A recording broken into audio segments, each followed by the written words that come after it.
Once upon a time, in a small village nestled between rolling hills and fertile fields, there lived a charming chef named Marcel. Marcel was not just an ordinary chef. He possessed a magical touch in the kitchen that turned every meal into a masterpiece. His restaurant, Marcel's Delight, was renowned far and wide for its delectable dishes and enchanting ambience. Marcel's culinary journey began when he was a young boy, growing up in a family of cooks. His grandmother, a seasoned chef herself, recognized his natural talent and taught him the secrets of the kitchen. Marcel's passion for cooking blossomed, and as he honed his skills, he discovered a unique ability, the power to infuse his dishes with a touch of magic that brought joy to anyone who tasted them. Word of Marcel's enchanting cuisine spread, attracting visitors from neighboring villages and even from distant lands. People came not just for the delicious food, but also for the warm and inviting atmosphere that Marcel created in his restaurant. He had a way of making everyone feel like a cherished guest,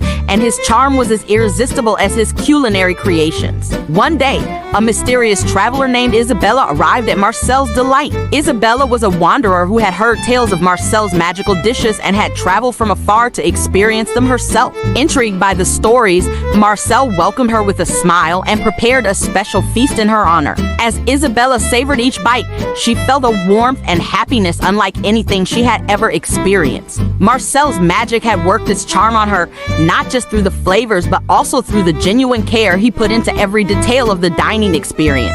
Isabella was captivated, not just by the food, but by the chef himself. Marcel and Isabella spent hours talking, sharing stories, and laughing. As the evening unfolded, it became clear that there was a special connection between them. Marcel's charm and Isabella's free spirit complemented